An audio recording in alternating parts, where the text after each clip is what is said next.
Hello everyone. उत्तर वैदिक काल आज मैं आपको पढ़ाऊंगा। इससे पहले मैंने आपको ऋग वैदिक काल पढ़ाया था।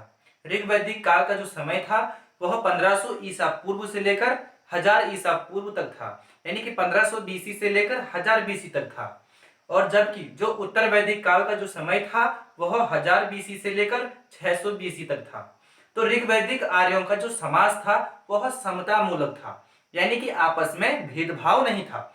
ऋग वैदिक आर्यों का जो जीवन था वह कबीलाई आदर्शों पर आधारित था, यानी कि घुमक्कड़ जीवन वह व्यतीत करते थे, क्योंकि जब वह पशु चारागाह के लिए आते थे तो पशु चारागाह समाप्त होते चले जाते थे, जिससे वह स्थान बदलते रहते थे। ऋग वैदिक काल में संपत्ति की इकाई गाय थी, ठीक है ना। और ऋग वैदिक आर्य गाय के लिए ही युद्ध करते थे। ऋग वैदिक काल में संपत्ति को रई कहा गया है।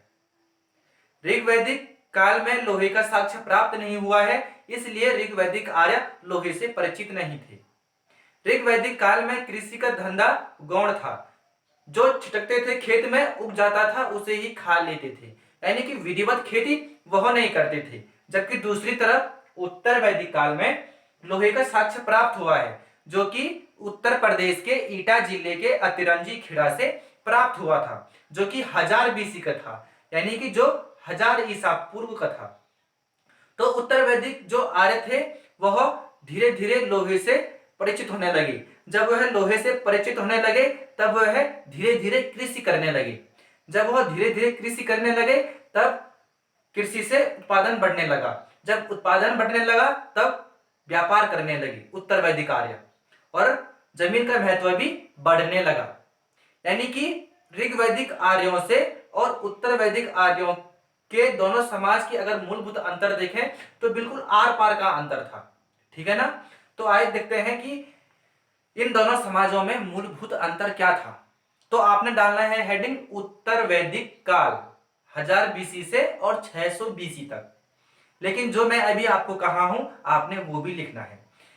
मैं आपको पहले ही बता रहा हूं, मैं आपको आईएएस पीसीएस जीएस के हिसाब से ही पढ़ा रहा हूं, ठीक है ना। तो आइए प्रारंभ करते हैं।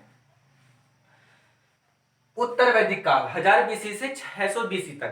पहले का जो पंजाब था ना, यानी कि पंजाब कहां पर है, पंजाब यहां पर है। तो आधा पंजाब कहां है, पाकिस्तान में है, और आधा पंजाब भारत में है। यानी कि पश्चिमी पंजाब पाकिस्तान में है और पूर्वी पंजाब भारत में है, ठीक है ना। तो 1947 से पहले यहां पर यह सीमा नहीं हुआ करती थी, ठीक है ना। पहले का भारत ऐसा था। तो सबसे पहले ऋग वैदिक आर्य कहां आकर बसे थे। सबसे पहले ऋग वैदिक आर्य सप्त सैंधव क्षेत्र में आकर बसे, यानी कि सिंधु नदी तंत्र में। यहां पर है सप्त सैंधव क्षेत्र। तो ऋग वैदिक आर्य सप्त सैंधव क्षेत्र में आकर बसे थे, जबकि उत्तर वैदिक आर्य सप्त सैंधव को छोड़कर पूरब की ओर धीरे धीरे इनका प्रसार होने लगा था, ठीक है। धीरे धीरे इनका पूरब की ओर प्रसार होने लगा था। जब उत्तर वैदिक आर्यों का धीरे धीरे उत्तर भारत के मैदान की ओर पूरब की ओर प्रसार होने लगा था तब यह लोहे से परिचित होने लगे थे। जब यह लोहे से परिचित होने लगे थे तब यह धीरे धीरे इनको कृषि का भी ज्ञान होने लगा था। जब इन्हें धीरे धीरे कृषि का ज्ञान होने लगा था तब उत्पादन भी होने लगा था। उत्पादन होने से जमीन का महत्व भी बढ़ने लगा था, ठीक है ना। और कृषि के चलते ही उत्तर वैदिक समाज में, यानी उत्तर वैदिक आर्यों के जीवन में स्थायित्व का भाव आ गया था। यानी कि अब यह एक जगह में ठहरकर खेती कर सकती थी। अब यह एक जगह में ठहरकर खेती कर सकते थे। यूं कहें कि उत्तर वैदिक आर्यों के समाज, आर्थिक जीवन, राजनीतिक जीवन, धार्मिक जीवन में बिल्कुल आर पार का परिवर्तन आ गया था ऋग वैदिक आर्यों से, क्योंकि ऋग वैदिक आर्यों में कृषि का धंधा गौण था, जबकि उत्तर वैदिक आर्यों में कृषि अधिक मात्रा में होने लगी थी और उत्पादन होने लगा था और व्यापार भी होने लगा था और जमीन का महत्व भी बढ़ने लगा था, ठीक है।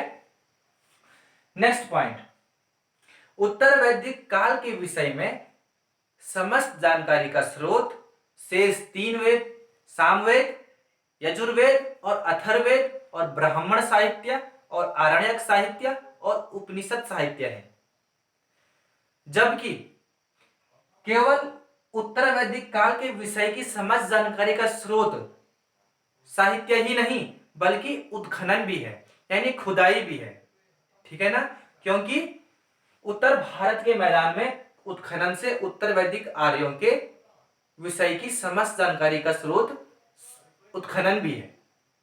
ठीक है, नेक्स्ट पॉइंट, ऋग्वैदिक आर्य सत्व सैंधव क्षेत्र में रहती थी, यानी कि आर्य संस्कृति सबसे पहले पंजाब के क्षेत्र में रहती थी। तो जब आर्य संस्कृति पूरब की ओर इनका प्रसार होने लगा, तब यह पंजाब क्षेत्र से निकलकर गंगा और यमुना नदी के दोआब क्षेत्र में यह प्रवेश कर गई। दो नदियों का बीच वाला क्षेत्र कहलाता है दोआब क्षेत्र।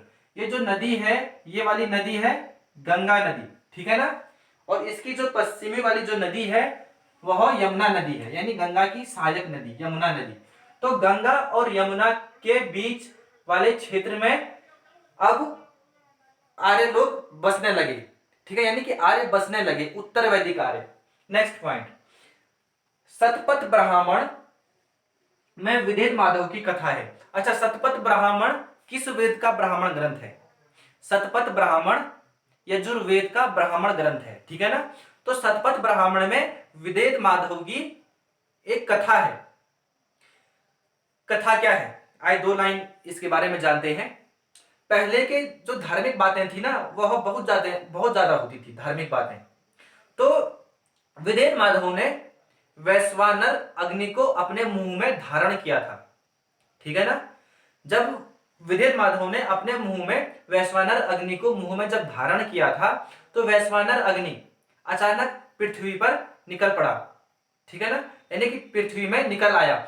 जब यह पृथ्वी में निकल आया, तब यह पंजाब से लेकर, यानी कि ये एक आग का गोला था। ठीक है, ये वैश्वानर अग्नि एक आग का गोला था। तो ये आग का गोला पंजाब क्षेत्र के पूरब में ये धीरे धीरे बढ़ने लगा और बीच में आने वाली नदियों को ये सुखाता चला गया। लेकिन यह सदानीरा, यानी कि आज भी बहती है सदानीरा नदी बिहार में, इसे गंडक नदी भी कहते हैं। लेकिन वैश्वानर अग्नि सदानीरा यानी गंडक नदी को नहीं सुखा पाया था। ठीक है, इसलिए उत्तर वैदिक आर्यों की सबसे पूर्वी सीमा क्या है? गंडक नदी है, यानी कि सदानीरा नदी है। यानी कि आर्यों की भौगोलिक जो पूर्वी सीमा क्या है? गंडक नदी है। ठीक है ना, नेक्स्ट पॉइंट आप ये लिखेंगे कि ऋग्वेद में सरस्वती और द्विशदती नदियों के बीच लिखा हुआ है। ऋग्वेद में सरस्वती और द्विशदती नदियों के बीच के क्षेत्र को पवित्र मानते हुए ऋग्वैदिक आर्यों ने इसे ब्रह्मावर्त नाम दिया था। अच्छा, ये नदियां कहां बहती थी? सरस्वती और द्विशदती नदियां यहां पर बहती थी, सरस्वती और द्विशदती नदियां। तो ऋग्वेद में सरस्वती और द्विशदती नदियों के बीच के क्षेत्र को पवित्र मानते हुए ऋग्वैदिक आर्यों ने इसे ब्रह्मावर्त नाम दिया था। जबकि उत्तर वैदिक काल से पता चलता है कि उत्तर वैदिक आर्य ब्रह्मावर्त के क्षेत्र को छोड़कर पूरब की ओर गंगा यमुना के दोआब क्षेत्र के उत्तरी क्षेत्रों में प्रवेश कर गए। ठीक है ना, जिसका नाम उन्होंने ब्रह्मर्षि देश रखा। ठीक है, जिसका नाम इन्होंने ब्रह्मर्षि देश रखा। अच्छा, वह कौन से विद्वान थे जिन्होंने बताया था कि ऋग्वैदिक आर्य ब्रह्मर्षि देश के निवासी थे? इसका उत्तर आप नीचे कमेंट बॉक्स में देंगे, मैंने आपको पढ़ाया है। वास्तव में यह क्षेत्र दिल्ली के आसपास का कुरुक्षेत्र था। ठीक है ना, नेक्स्ट पॉइंट, इसके बाद आर्यों ने हिमालय और विंध्य पर्वत, यहां पर है विंध्य पर्वत, इसके बाद उत्तर वैदिक आर्यों ने हिमालय और विंध्य पर्वत के समस्त भूभाग पर अधिकार कर लिया, इसका नाम मध्य देश रखा। और उत्तर वैदिक आर्यों का जो मुख्य केंद्र था वह मध्य देश था।